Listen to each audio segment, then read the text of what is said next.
안녕하세요. 배신의 장미입니다. 오늘의 사연 시작하겠습니다. 저는 30 중반의 여자입니다. 1년 전쯤에 남편과 이혼을 했고 다행인지 불행인지 아이는 없습니다. 요즘 TV에서 보면 이혼한 부부들을 소재로 다큐도 하고 예능도 하고 그러더라고요. 그런 방송을 볼 때마다 괜스레 나쁘끄러운 느낌이 듭니다. 거기에 나온 사람들의 이혼한 사유들을 보면 상대 배우자의 외도도 있고 폭력도 있고 돈 문제도 있고 심각한 경우더라고요. 그런데 그들에 비해서 저의 이혼 사유는 너무 사소한 것이라 제가 참을성이 없는 것은 아니었나 하는 의구심이 들기도 합니다. 그러나 제 딴엔 이혼을 해서라도 남편과 살고 싶지 않은 바람이 더 컸기에 사유는 비록 미약하지만 그 끝은 이혼으로 거창하게 끝맺음하였습니다. 부끄럽지만 제가 이혼한 사유를 콕 집어 말하면 먹을 것 때문이었습니다. 저와 남편은 맞선으로 만나서 1년 정도 연애하다가 결혼하게 되었습니다. 둘 다 30 넘어서 한 결혼이었기에 경제적으로 그렇게 쪼들리진 않았어요. 남편은 중견 기업체 정도 되는 직장에서 자리를 잡았고 저도 대학 졸업 후 바로 직장에 다닌 경우였습니다. 저와 남편이 달랐던 점은 저 같은 경우는 직장생활 5년 정도 하다가 프리로 전향한 경우였습니다. 게임 캐릭터나 상품 캐릭터 디자인을 하는 업종인데 회사에서 소속될 때보다 프리로 했을 때 보상을 더 많이 받았습니다. 그래서 20대 후반에 과감하게 직장을 관뒀던 것이었죠. 그런데 사람들은 프리랜서를 백수라고 생각하더라고요. 처음에 남편도 그런 생각을 갖고 있었던 모양입니다. 맞선 보고 몇 번 만났을 때 재취업할 생각은 없냐고 계속해서 물어보더라고요.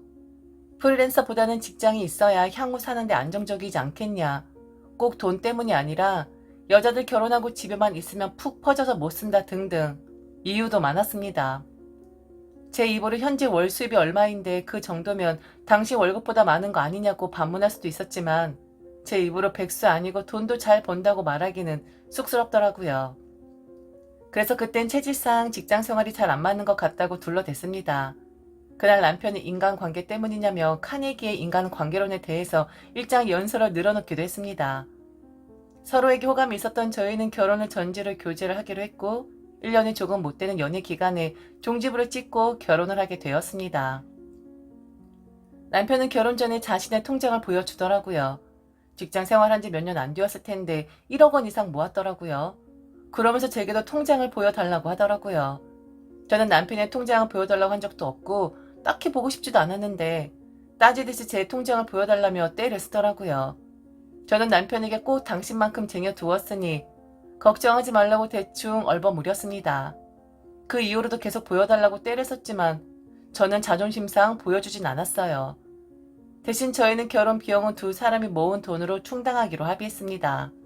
남편은 자신이 모은 돈 1억과 제가 모은 돈 1억을 각출해서 그 범위 안에서 전세대출 받고 살림살이를 장만하자고 하였죠. 전세대출 받고 하니까 모자람이 없더라고요. 신혼살림도 둘이서 한 달 동안 발품 팔면서 장만했습니다. 그때 든 생각이 저와 남편 그럭저럭 가치관이나 생활 패턴이 잘 맞는구나 였습니다. 그러나 딱 하나 맞지 않는 게 있었습니다. 그건 먹는 것이었죠. 저는 맛과 향이 슴슴한 것들을 좋아하는 데 반해서 남편은 짜고 맵고 향이 강한 음식을 좋아했습니다. 그리고 저는 밥과 한식을 좋아한 반면에 남편은 양식과 면 종류를 좋아했습니다. 그러다 보니 연애할 적에도 먹을 것 때문에 빈정이 많이 상하기도 했었습니다. 만나면 거의 대부분 남편 본인이 먹고 싶은 것을 했거든요. 만나서 무엇을 할 것인가는 그래도 상의를 했는데 먹는 것에 있어서는 항상 자기가 선두에 섰었죠. 스파게티, 햄버거, 스테이크, 패밀리 레스토랑, 그것도 아니면 엄청 매운 떡볶이집, 남편이 저를 데리고 간 곳들은 맛집들이라고 소문난 곳들이었습니다. 다른 거 먹으면 안 되냐고 한 적도 있었는데 그때마다 자기가 이 식당을 찾기 위해서 엄청난 노력을 했고 인터넷에서 리뷰까지 다 찾아서 검증된 집으로만 모신다고 목에 핏대 올려가면서 그러는데 그 뒤론 남편이 고른 메뉴에 대해서는 말을 아꼈습니다. 어쩌다가 남편이 메뉴를 못 고르고 온 날에는 제가 먹고 싶은 곳으로 정하기도 했는데 그때마다 남편은 맛이 없다, 싱겁다, 밋밋하다 그러면서 오히려 제게 섭섭하다고 하더라고요. 자신은 데이트 때마다 맛집 알아오는데 저보곤 너무 성의 없다고 말이죠. 그래서 저도 고르고 골라서 맛집 미리 알아두고 찾아 들어가면 꼭 맛집 아니고 대충 고른 것 아니냐면서 타박하곤 했습니다. 하루는 맛집 안 찾고 저 좋아하는 스파게티집 아무데나 들어갔더니 그렇게 맛있다고 극찬을 하는 것이었습니다. 그때 느낀 건 자기 먹고 싶은 거 먹게 해주면 입이 째진다는 것이었어요. 그 뒤로 연애하는 내내 먹을 메뉴를 선점하는 것은 남편이었습니다. 결혼 후에도 마찬가지였는데 제가 집에서 재택근무를 한다는 이유만으로 무조건 식사는 제가 챙겨야 했죠. 결혼 전에 시어머니가 저를 붙잡고 신신당부를 하더라고요. 내 귀한 아들 데려다가 밥 굶기거나 하지 말아라. 입맛도 워낙에 까다롭기도 해. 그래도 어쩌겠니? 집에서 살림하는 사람이 챙겨야지. 이야기 들어보니까 집에서 작업하기로 했다면서? 잘 됐어. 돈이야 내 아들이 잘 벌어다 줄 테니까 넌 음식 깔끔하게 해서 밥술이나 잘 뜨게 해주면 되겠네. 며느리 너도 알지? 애가 워낙에 입맛이 까다로워. 음식 정갈해야 하고 특히 간이 안 맞으면 밥숟가락 바로 놔버린다니까. 간은 조금 짭짤하다 싶게끔만 해. 그러면 밥숟가락 놓는 일은 없을 거야. 음식 입에 맞질 않아서 밥 굶었다는 소리 들으면 내가 너무 마음이 아플 것 같아. 진짜 애지중지 키웠거든. 여하튼 밥 좀 잘 부탁해 며느님. 시어머니 따님은 제게 부탁하는 입장이었지만 저는 엄청 부담이 되더라고요. 누군 귀하게 안 컸나요? 저도 집에서 음식은 별로 안 해봤거든요. 라면 정도 끓이고 전기밥솥에 밥 안 치는 것 정도밖에 몰랐습니다. 저희 엄마가 괜히 음식 잘하면 나중에 결혼해서 부엌대기 된다면서 시키질 않았거든요. 그런 상황인데 결혼도 전에 시어머니가 신랑 밥 잘 좀 챙기라는데 엄청 부담이더라고요. 그래서 솔직하게 시어머니에게 말했습니다. 음식을 잘 만들 줄 몰라서 요리하는 게 익숙해질 때까지 친정에서 조금씩 가져다 먹으려고 한다고 말이죠. 그렇게 하면 신랑 밥 굶을 일은 없을 거라고 말했습니다. 그랬더니 시어머니 반응이 영 탐탁치 않아 하시더라고요. 제 말을 다 듣고도 한참을 뜸을 들이더니 되게 그러시더라고요. 이런 말 해야 할지 잘 모르겠는데 어차피 결혼하면 다 알 일이니까 편하게 말할게. 너희 친정 음식이 좀 싱겁다면서? 지난번 인사 갔을 때 친정 엄마께서 많이 차려주셨다고 들었어. 아마 사부인은 엄청 많이 신경 쓰셨을 거야. 그런데 그 음식들이 내 아들 입맛에는 안 맞았던 모양이더라고. 그날 저녁에 체해가지고 가스 명수 몇 번 들이키고 바늘로 손가락 따고 난리 부르스도 아니었어. 그래서 말인데 결혼하면 친정 음식들은 가급적이면 집에 놓지 마라. 그거 어차피 내 아들 100%안 먹을 거야. 그러니까 친정 어머니에게 반찬 많이 하시지 말라고 해. 그거 다 버리면 너무 아깝잖니? 네가 음식 못하겠다고 하니까 그럼 나한테 좀 배워. 결혼 전까지 일주일에 두세 번씩 우리 집에 와서 저녁 차리는 것만 도와도 금세 늘어. 너 시간은 많을 거 아니야. 내 말 무슨 뜻인지 알겠지? 그냥 처음에 네 하고 말 것을 괜히 토 달았나 싶더라고요. 결혼하기도 전에 일주일에 서너 번은 꼼짝없이 시댁서 보내게 되었습니다. 전 남편에게 볼멘소리 좀 했어요. 음식은 알아서 배울 테니까 시댁에 가는 것은 좀 무마해 달라고 했죠.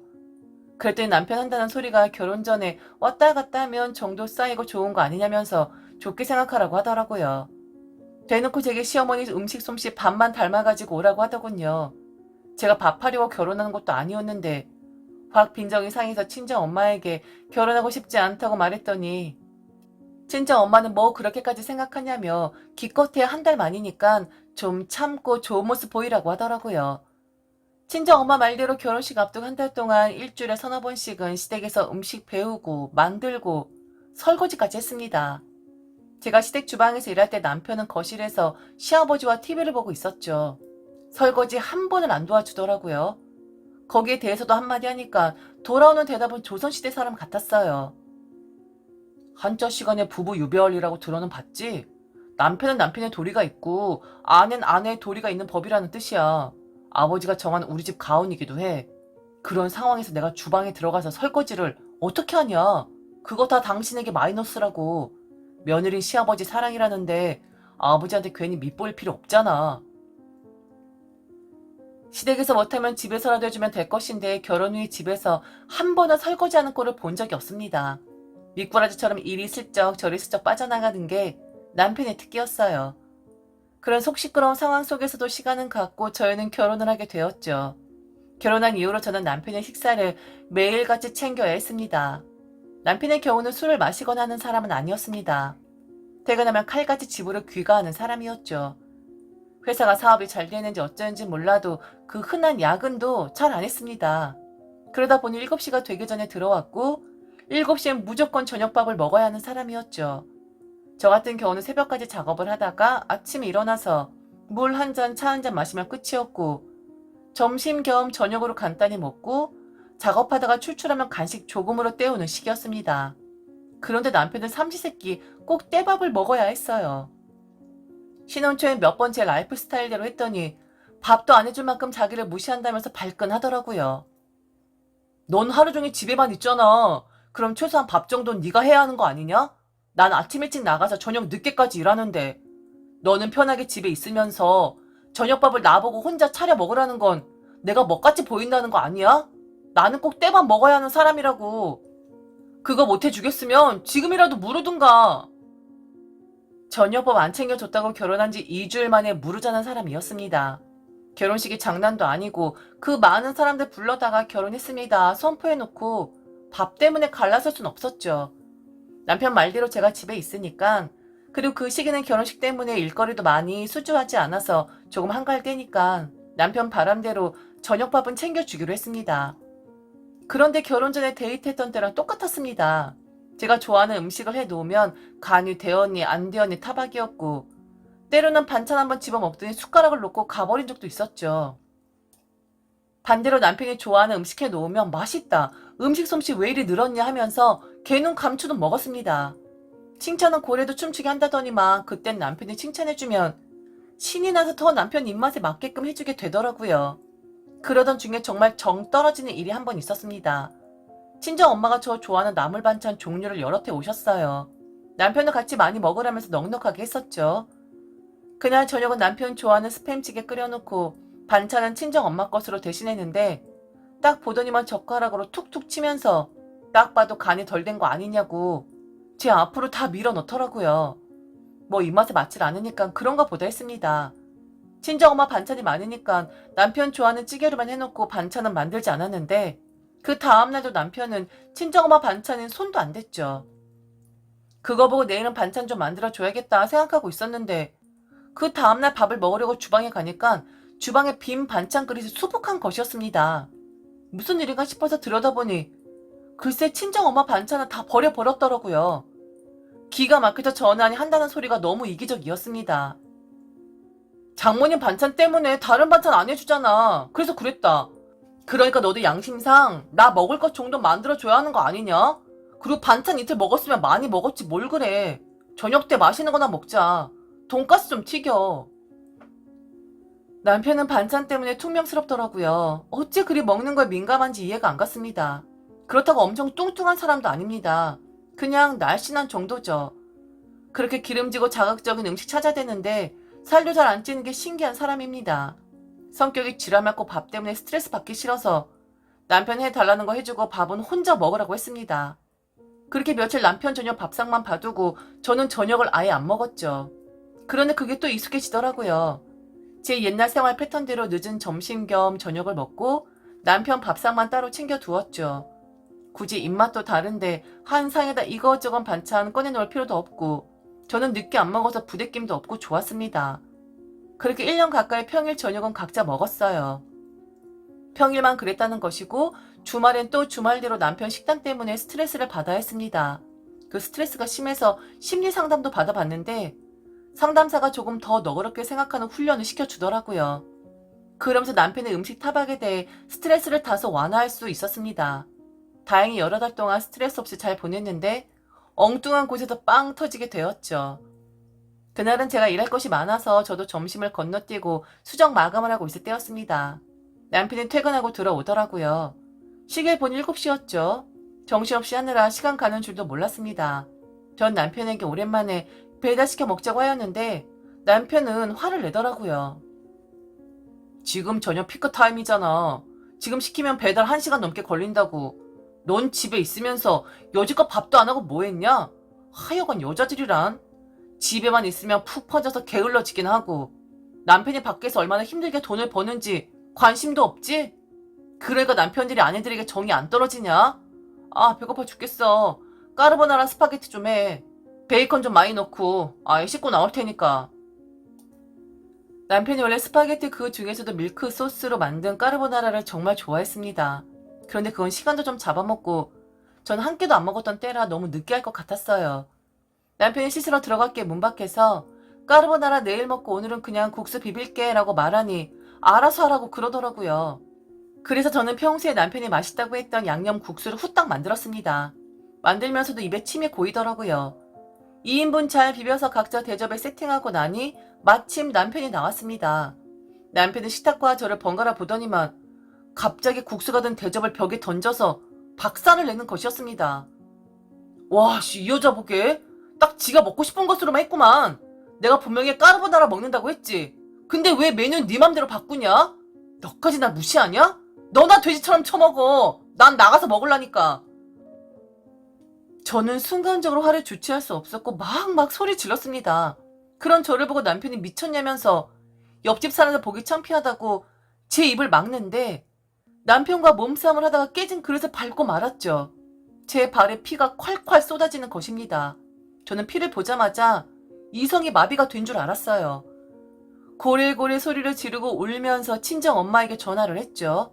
남편은 그제서야 안절부절 못하면서 응급실에 데려간다고 부산을 떨었는데 전 남편이 소름 끼치도록 싫더라고요. 저는 상처 부위를 수건으로 지혈하며 멍하니 앉아있었고 남편은 지가 잘못한 것을 아는지 깨진 그릇들을 치우더군요. 1시간쯤 있으니까 친정 부모님이 오셨고 저는 오열을 했습니다. 아버지 남편이 폭력을 휘두른 게 아니냐면서 남편 뺨따구를 때리셨죠. 그리고 저를 데리고 병원으로 갔습니다. 병원에서 자초지종을 들은 부모님은 부부 생활이란 게 이런 일도 있고 저런 일도 있는 거라면서 저보고 한번 용서하라고 하더라고요. 그리고 남편 직장 생활에 무슨 일이라도 있는지 알아보라고 했고요. 그날 밤 집에 들어갔더니 남편이 안 보이더군요. 시계 가서 자는가 싶었습니다. 다음날 아침 일찍 시어머니가 찾아오셨어요. 그러면서 한다는 말씀이 기가 막히더라고요. 너도 참 그렇다. 부부싸움 있으면 부부 사이에 알아서 해결을 해야지. 그걸 부모님을 불러가지고 망신해주면 어쩌자는 거니? 아들놈이 그릇을 던진 건 잘못한 게 맞지만 솔직히 하루 종일 집에 있는 여자가 남편 퇴근 시간 맞춰서 밥 안 해주는 건 문제 있는 거 아니냔 말이야. 그리고 스파게티 먹고 싶다면 그거 해주지. 잘 먹지도 않는 양념국수를 해줄 건 또 뭐야? 아들 말 들어보니까 회사에서 안 좋은 일이 있었던가 보더라고. 짜증이 나 있는 상태에서 퇴근하고 들어오니까 밥도 없고 스트레스 좀 풀려고 달달한 스파게티 먹으려고 했는데 네가 양념국수인질 하는 바람에 갑자기 욱했대. 그 정도 네가 이해하는 거 아니니? 앞뒤 따지지도 않고 친정 부모님 불러서 기어이 내 아들 뺨 맞게 하고 그건 좀 아닌 것 같다. 네 남편에게 전화해서 네가 먼저 사과 좀 해. 많이 상처받은 것 같더라. 심란한 와중에 시어머니의 팔불출 같은 말을 듣고 있자니 밤새 가라앉았던 화가 다시 솟구치더라고요. 시어머니에게 한마디 안 할 수가 없었죠. 어머니, 아들 데려가서 물고 빨고 만난 거 많이 해주시고 귀하게 떠받들며 키우세요. 저 이제 그만할래요. 솔직히 오늘 어머니만 그 입 안 울리셨어도 저 조용히 사과받고 넘어가려고 했거든요. 저 이혼하는 거 절반은 어머니 책임이니까 그런 줄이나 아세요. 저 짐 싸서 나갈 거니까 이만 나가주세요. 적당히 하셔야죠. 100이면 100. 다 당신 아들이 잘못했다고 하는데 그게 두 돈이 돼요? 욕하고 그릇 던져서 결국 발바닥 찢어져서 상해 입히고 이거 엄연히 가정폭력이에요. 그런데 무슨 상처를 받네 마냥 똥같은 소리 하고 계세요? 저는 짐 싸서 친정으로 갔고 남편은 그날 찾아오지도 않았습니다. 대신 시어머니가 저희 친정 엄마에게 전화를 해서 뭐라 하신 모양입니다. 저희 친정 엄마도 한성격 하시거든요. 자기 딸내미 욕하는 소리 듣고 가만 계실 분 아니죠. 전화기에 대고 이놈의 옆편에 걸리면 가만 안 두겠다고 고래고래 소리를 지르시고 아가리를 쫙 찢어버리겠다고 협박도 하시더라고요. 평소 같으면 동네 창피하다고 말렸을 텐데 아버지와 저는 옆에서 어머니를 더 하라고 응원했습니다. 이미 그때 돌아올 수 없는 강을 건너버린 것이었죠. 그 뒤로 남편이 찾아와서 잘못했다고 무릎 꿇고 싹싹 빌었지만 저희 부모님은 물론이고 저도 더는 남편 성격에 비해 맞추는 거 지긋지긋해서 싫었습니다. 더군다나 자식 잘못 키웠다고 미안하다고 못할 망정 자기 아들 잘못한 거 하나 없다는 시어머니는 더더욱 보기 싫었어요. 남편 앞으로 시댁에도 안 갈 것이고 시댁에 접점을 안 만들겠다며 각서라도 쓴다고 했는데 제 남편이지만 참 못났다 생각이 들었습니다. 남자다운 척은 다 하더니만 이혼하자니까 그게 무서워서 니네 부모님을 그렇게 무참히 버리냐? 난 며느리니까 그렇다 쳐도 네가 아들인데 그러면 안 되지. 솔직히 네 더러운 그 입만 맞추려고 니네 엄마도 엄청 고생한 거 알게나 하냐? 사나이답게 멋지게 쿨하게 이혼할 생각은 안 하고 네 편 들어주다가 화병 생긴 니네 엄마 걱정은 눈꼽만큼도 안 하는 후레자식 같으니라고. 일 없으니까 당장 꺼져라. 그 이후로 이혼은 빠르게 진행되었고 재산 분할할 것도 위자료만 조금 받고 헤어졌습니다. 이혼의 사유로 너무 사소한가요? 그런데 저도 일하면서 제 한 몸 돌보기 힘든 와중에 제가 아니라는 이유만으로 남편을 떠받들며 모셔야 하는 것은 모순이라는 생각이 드네요. 그리고 제가 남편보다 돈도 훨씬 더 많이 벌거든요. 왜 자꾸 저에게 집에 있는 여자라고, 집에 있는 사람이니까 시간이 많은 사람이라고 하는 건지 진짜 모르겠더라고요. 시작은 사소했으나 그 끝은 이혼이라는 일생일대 중대한 사건이었던 저의 이야기였습니다. 지금까지 들어줘서 진심으로 감사합니다. 이상 배신의 장미였습니다.